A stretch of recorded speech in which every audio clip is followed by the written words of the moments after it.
Hello bachelor brothers, welcome back to the bachelors kitchen and lab. So ఈరోజు వచ్చేసి మనం wedding style sambar చేయబోతున్నాం. So wedding sambar అని మీకు తెలిసి ఉంటుంది, గుమగుమలాడుతూ చిక్కగా టేస్టీగా ఉంటుంది. సో దాన్ని మేకోవర్ చేద్దామా? ఈ సాంబార్ చేయడానికి మనకి ముందుగా ఒక గంట సేపు నానబెట్టిన కందిపప్పు, ఇంకా మరో గంట సేపు నానబెట్టిన పెసరపప్పు రెండు కుక్కర్లో వేసుకొని 2 గ్లాసులు నీళ్ళు అందులో వేసి 3 విజిల్ వచ్చేంత వరకు ఉడకబెట్టుకోవాలి. 3 విజిల్స్ అయిపోయిన తర్వాత ఉడికిన పప్పుని నీట్గా తిక్కగా కలుపుకోవాలి. తిక్కగా అంటే ఎలా కలుపుతారు? మనకు ముద్దపప్పు తెలుసు కదా. మంచి థిక్నెస్ వచ్చేంత వరకు కలపండి. తర్వాత స్టవ్ మీద మరో బాండీ పెట్టి అందులోకి కొద్దిగా నూనె వేసుకుని కొద్దిగా ఆవాలు, 1 టేబుల్ స్పూన్ మెంతులు, కొద్దిగా ఇంగువ యాడ్ చేసుకుని వేగనివ్వండి. అందులోకి 2 రెబ్బల కరివేపాకుని వేయండి. కరివేపాకు ఎగుతుండగా మనం కట్ చేసి పెట్టుకున్న పెద్ద పెద్ద ఆనియన్స్ని వేసి దాన్ని వేయించుకోండి. ఉల్లిపాయలు వేగిన తర్వాత మన దగ్గర ఉన్న వెజ్జెస్ని యాడ్ చేసుకోండి. వెజ్జెస్ అంటే ఏం యాడ్ చేస్తారు? కొద్దిగా ములక్కాడ, పెద్దగా కోసుకున్న వంకాయ ముక్కలు, సొరకాయ ముక్కలు, బీన్స్, క్యారెట్, ఇంకా మీకు గుమ్మడికాయ ముక్కలు దొరికి తీసుకుంటాయి కూడా బాగుంటుంది, తీపి గుమ్మడికాయ. ఇవి వేసుకుని బాగా మగ్గనివ్వండి. ఇంతలో మనం ముందుగా పెట్టుకున్న చింతపండుని తీసుకొని దాన్ని పొట్టు తీసి రసం పిండిన తర్వాత అందులోకి కొద్దిగా కారం, కొంచెం సాంబార్ మసాలా వేసి కలుపుకోండి. ఇది ముందు కలుపుకోవడం వల్ల సాంబార్ పొడి గడ్డగా ఉండదు. సొరకాయ ముక్కలు మనకి వేసిన వెజ్జెస్ ఎంతవరకు ఉడికాయో చూసుకుందాం.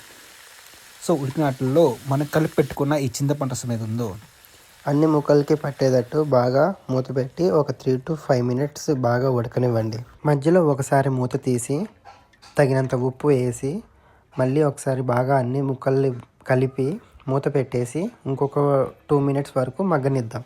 ఒక 3 minutes తర్వాత మనం మూత కనుక తీసి చూస్తే ముక్కలన్నీ ఒక 80% వరకు ఉడికిపోయి ఉంటాయి. ఇలాంటప్పుడే మనం ఏం చేయాలంటే 1 గ్లాసు కానీ 2 గ్లాసులు వాటర్ వేసుకుని దాని తర్వాత సాంబార్ మసాలా, దాని తర్వాత కొంచెం ధనియాల పొడి వేసుకుని బాగా మొత్తం అన్నిటికీ పట్టేటట్టు కలిపేసి మూత పెట్టి మంచిగా ఒక మరుగు వచ్చేంత వరకు వాటిని బాగా మరగనివ్వండి. సిమ్లో పెట్టుకుని మరగనిస్తే మన ముక్కలన్నీ బాగా మెత్తగా ఉడుకుతాయి. అలా ఉడికిపోయిన ఉడికిన ముక్కల్లో మనం ముందుగా కలిపి పెట్టుకున్న పప్పు మిశ్రాన్ని ఇందులో బాగా కలుపుకుందాం. ఈ పప్పులో మొత్తం బాగా మిక్స్ అవ్వాలి. గడ్డ కాకుండా బాగా కలపండి. కలిపిన తర్వాత మూత పెట్టి దీన్ని 10 నిమిషాలు ఉడకనిద్దాం. ఇందులో ఉన్న పప్పు మొత్తం విడిపోయి మనకు రసంలో కలిసిపోవాలి. దీన్ని మూత పెట్టి 15 నిమిషాలు ఉడకనిద్దాం. చూసారు కదా ఎలా పొంగి వస్తుందో.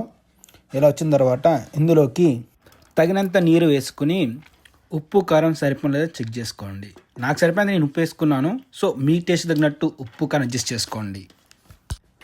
ఇంతలో హై ఫ్లేమ్ పైన మరుగుతున్న సాంబార్ని మీడియం ఫ్లేమ్కి తగ్గించండి. ఇందులో ఇంకో స్టవ్ పక్కన ఇంకో ప్యాన్ పెట్టి అందులో కొద్దిగా గీ యాడ్ చేసుకుని కొద్దిగా ఆవాలు, జీలకర్ర, ఎండుమిర్చి, వెల్లుల్లిపాయలు వేసి వేయించుకోండి. కరివేపాకు మాత్రం పక్కా అండి, కరివేపాకు లేకపోతే టేస్ట్ రాదు. వేసుకుని నీట్గా వేయించి మన మీడియం ఫ్లేమ్లో మరుగుతున్న సాంబార్ పైన తాలింపు వేయండి.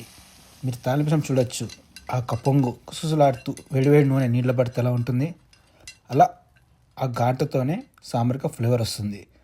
మరుగుతున్న సాంబార్ మీద మనం కట్ చేసి పెట్టుకున్న కొత్తిమీరని వేసుకోండి. గుమగుమలాడే వెడ్డింగ్ స్పెషల్ సాంబార్ రెడీ.